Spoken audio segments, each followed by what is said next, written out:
Donc merci pour cette présentation qui a été un café tout le monde a du temps. Donc on commence effectivement la séance de questions. Comme de tradition, on commence par les rapporteurs. Donc, monsieur Thomas Jensen, à vous la parole. Merci. Oui, Taïna, merci pour cet exposé très clair. Je pense que ça m'explique très bien, assez haut niveau, tout le travail qu'on fait dans cette thèse.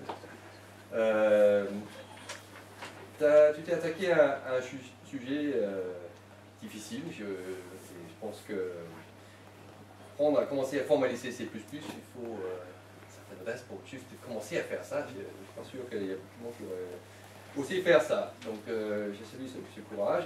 C'est lui aussi le résultat. Tu as fait avancer clairement la formalisation de ces sémantiques, une meilleure compréhension maintenant. Et cela à travers un travail de formalisation considérable à l'aide de code. C'est ouais, je crois qu'il y a eu à la fin des résultats précis sur la compilation, mais je pense aussi l'impact sur la standardisation de C++ pour être en satisfaction. Donc l'exposé était précédé par un document à une certaine taille qui donne beaucoup de détails sur le développement. Effectivement, peut-être un peu plus synthétique, c'est aussi intéressant, mais au moins maintenant on a tous les détails. Voilà. Et en plus on a aussi le développement COP qui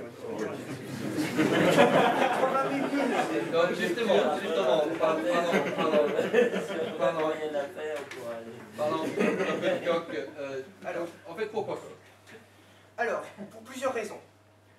D'abord, déjà dans des raisons purement pratiques, dans le sens où je me suis inspiré beaucoup du travail de Xavier Leroy, ici présent, Concert. J'imagine bien. Mais aussi, alors essentiellement aussi pour mon aisance personnelle de Coq depuis 2005, et bien qu'il existe d'autres formalisations de C++ dans d'autres systèmes formels tels que Isabelle ou HOLK. Mais donc pour en revenir à Coq, déjà donc essentiellement c'est pour l'aisance que j'ai à l'utiliser. Mais essentiellement, si on veut parler des spécificités de Coq qui m'auraient poussé à le faire en Coq plutôt qu'en Isabelle, en fait, je suis plutôt convaincu que le faire en Coq ou en Isabelle, ça n'aurait pas changé grand-chose du point de vue de l'impact, alors déjà de la faisabilité théorique ou de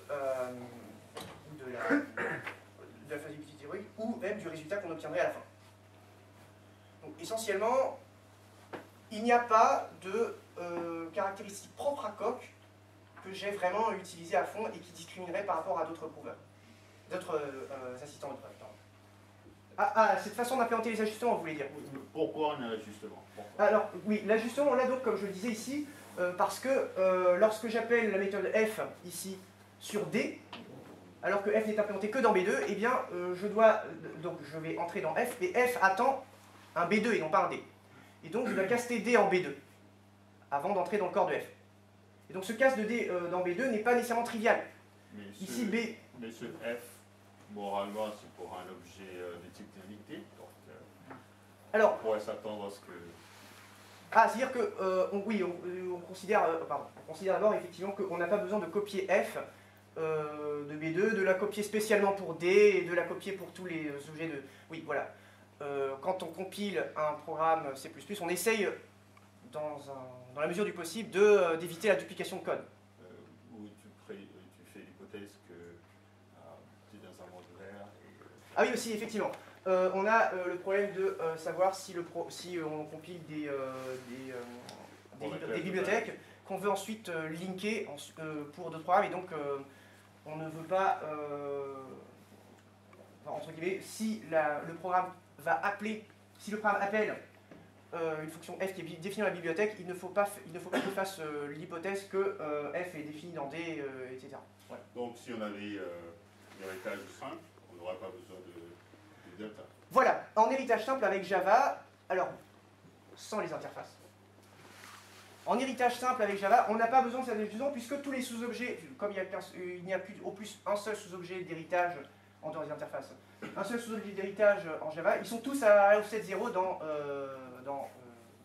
l'objet. Cette façon d'implémenter les ajustements, vous voulez dire? Pourquoi on a l'ajustement? Alors, oui, l'ajustement, on l'a donc, comme je le disais ici, parce que lorsque j'appelle la méthode f, ici, sur D, alors que f n'est implémenté que dans B2, eh bien, je vais entrer dans f, et f attend un B2 et non pas un D. Et donc, je dois caster D en B2, avant d'entrer dans le corps de f. Et donc, ce cast de D dans B2 n'est pas nécessairement trivial. Ici, B... Mais ce f, moralement, c'est pour un objet de type d'indiqué, donc alors, on pourrait s'attendre à ce que... c'est-à-dire que, on considère d'abord effectivement qu'on n'a pas besoin de copier f de B2, de la copier spécialement pour D et de la copier pour tous les objets de... Oui, voilà. Quand on compile un programme C++, on essaye, dans la mesure du possible, d'éviter la duplication de code. Où tu fais l'hypothèse que tu es dans un monde ouvert. Ah oui, aussi, effectivement. On a le problème de savoir si on compile des bibliothèques qu'on veut ensuite linker pour d'autres programmes, et donc on ne veut pas, entre guillemets, si le programme appelle une fonction f qui est définie dans la bibliothèque, il ne faut pas qu'il fasse l'hypothèse que f est défini dans D, etc. Ouais. Donc si on avait l'héritage simple, on n'aurait pas besoin de delta. Voilà, en héritage simple avec Java, alors, sans les interfaces. En héritage simple avec Java, on n'a pas besoin de cette ajustement puisque tous les sous-objets, comme il n'y a plus au plus un seul sous-objet d'héritage en dehors des interfaces, un seul sous-objet d'héritage en Java, ils sont tous à offset 0 dans